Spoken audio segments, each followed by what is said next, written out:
Bismillahirrahmanirrahim. Alhamdulillah Rabbil Alamin. Wassalatu wassalamu ala asyrafil anbiya'i wal mursalin wa ala alihi wa sahbihi ajma'in. Subhanaka la ilma lana illa ma 'allamtana innaka antal alimul hakim.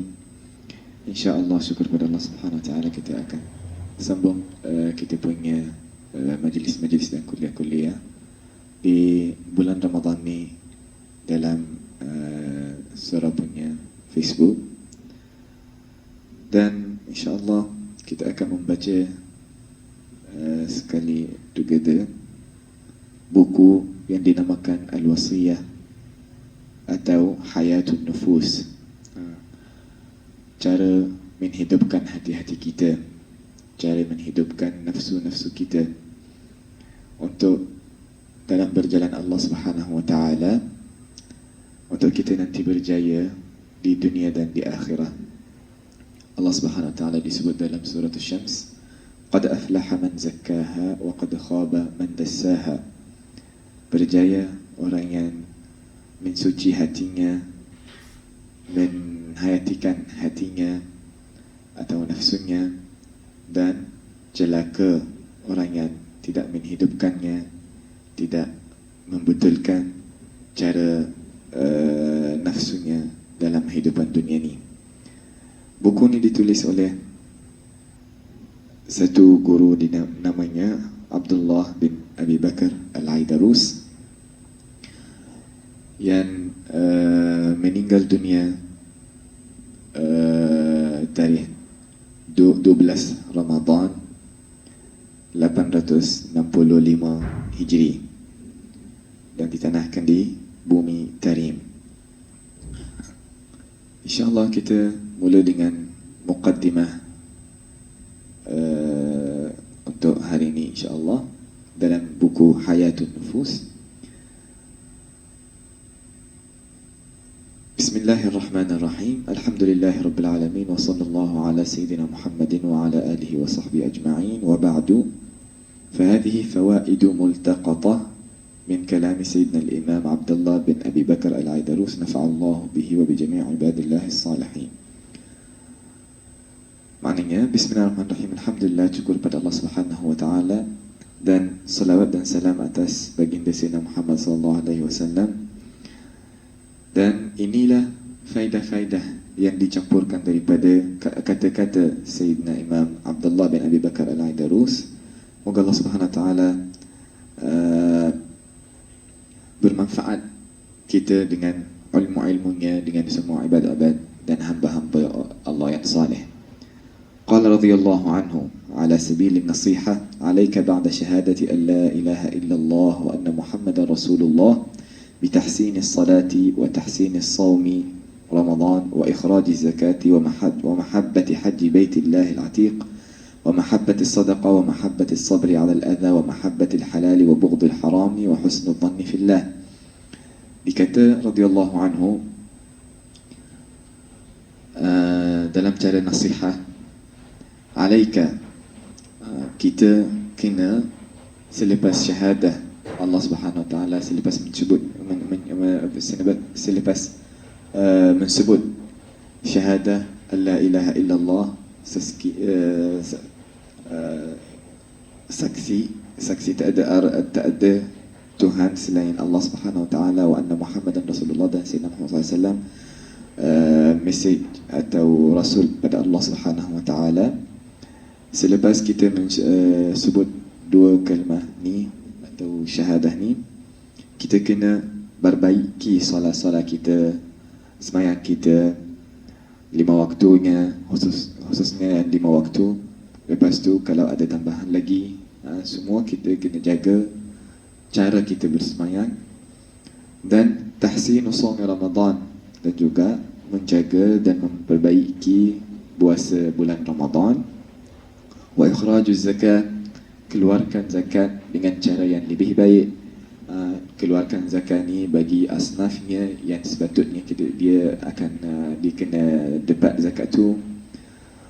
Wa mahabbatu hajjil baitil atiq, dan kita kena suka, kita kena sayang nak ziarah, nak buat haji Baitullah ke Kaabah dengan ziarah Nabi sallallahu alaihi wasallam. Sebab ini rukun haji itu dalam mampuan kita. Bila kita boleh mampu, baru kita pergi haji. Tapi kalau kita tak mampu lagi, kurangnya kita sayang, kita ada rasa nak jumpa, rasa nak ziarah, rasa nak pergi kat situ. Mahabbatu haji baitillahil atiq wa mahabbatu sadaqah. Dan kita juga kena suka benda-benda yang keluarkan sedekah. Tadi zakat, kita kena perbaiki cara kita keluarkan zakat, sebab mesti kita keluarkan zakat. Zakat tu ada dua cara. Ada yang zakatul fitrah yang macam akan datang nanti ke hari raya. Ada zakat yang kita punya duit atau zakat yang atas wang kita. Itu caranya lain. So keluarkan zakat yang akan jadi wajib ke seluruh umat Islam ialah keluarkan zakat fitrah. Tapi zakat wang atau zakat duit itu based on kita punya nisab, kita punya ada syarat-syaratnya. Mungkin tidak di-apply ke seluruh umat Islam. Tapi untuk zakat fitrah ni kita mesti keluarkan walaupun orang yang baru lahir di bulan Ramadan dan dia masih hidup bulan Syawal, dia kena keluarkan zakat fitrah tu juga.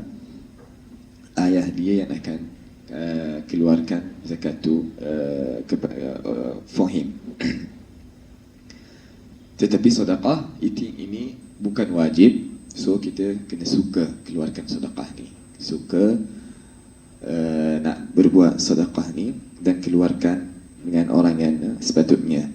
Itu yang lebih baik. Dan al-aqrabuna aula bil ma'ruf, kita cari daripada keluarga, daripada orang yang ada dekat-dekat kita dalam environment kita. Lepas tu kita baru pergi jumpa orang yang luar, negeri lain, negara lain. Faham? Kita mula daripada environment kita, surrounding kita dulu. Wa mahabbatu sabri 'ala al-adha, dan kita kena suka bila kita dapat apa-apa hal yang tak baik, kita kena sabar. Mungkin daripada keluarga kita, mungkin daripada laluan kita pun, mungkin terjatuh, mungkin ada apa-apa adha. Kita kena sabar dan suka benda ni. Sebab Allah Subhanahu Wa Taala disebut dalam Al-Quran, innama yuwaffas sabiruna ajrahum bighairi hisab. So bila kita dapat apa-apa hal yang kita tak suka, kita kena sabar. And at the same time, bersama kita sabar tu, kita kena tak komplain sangat. Sebab memang pahalanya dan apa yang kita akan dapat nanti bersama Allah daripada Allah Subhanahu Wa Taala memang luar biasa. So kita kena sabar, at the same time kita suka benda yang kita dapat tadi tu. Sebab Allah Subhanahu Wa Taala dengan amalan yang kita buat ni, dengan sabaran yang kita buat tadi, memang Allah Subhanahu Wa Taala akan bagi kita pahala yang luar biasa, pahala yang sangat istimewa dan sangat besar.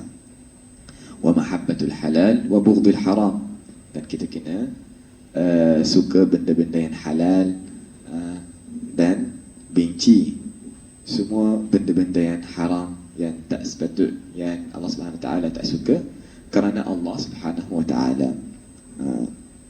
Wa husnul dhanni billah wa rasulihi wa fi salihin wa fi kulli muslim.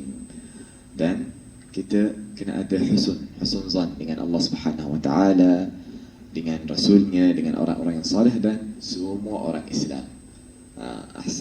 Ada dua benda yang memang lebih baik bila kita pakai di dunia ni, husnul dhanni billah dan husnul dhanni bi ibadillah. Husnul dhanni billah, sebab Allah SWT kita kata ana 'inda husnul dhanni 'abdi bi. Bila kita rasa pada Allah Subhanahu Wa Taala, Allah Subhanahu Wa Taala memang akan tolong saya, Allah Subhanahu Wa Taala memang tidak biarkan saya sahaja. Memang Allah Subhanahu Wa Taala bersama saya. Allah Subhanahu Wa Taala sudah yang maha tahu apa yang lebih baik daripada saya, apa yang lebih yang tak sesuai dengan saya. So bila kita berhusnuzan dengan Allah Subhanahu Wa Taala, hidupan kita ni, cara kita hidup ni memang akan jadi senang.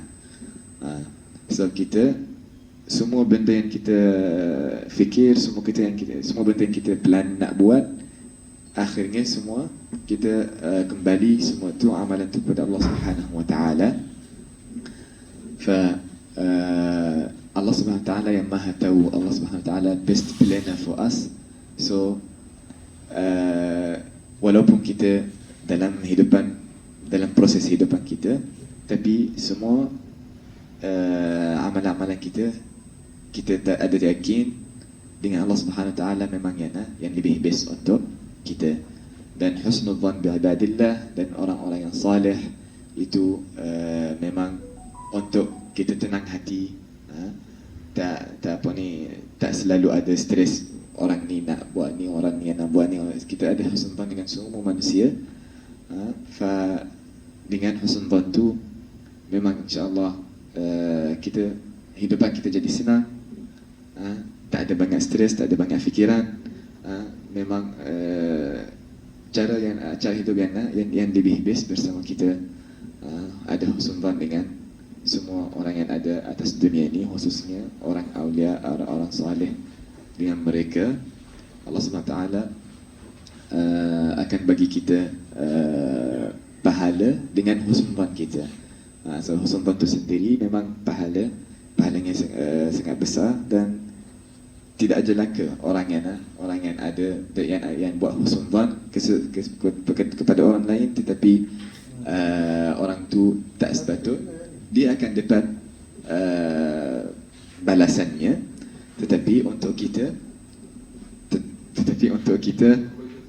dapat pahala husnul dhan daripada Allah Subhanahu wa taala. Fa nas'al Allah Subhanahu wa taala an yanfa'na bima 'allamana wa yarzuqna al-'amal bima 'alimna, ويعلمنا كل زين ويصرف عنا كل شيء ويخلقنا بأخلاق جد الحسن والحسين وعلى كل نية صالحة. وصلى الله على سيدنا محمد وسلم والحمد لله رب العالمين.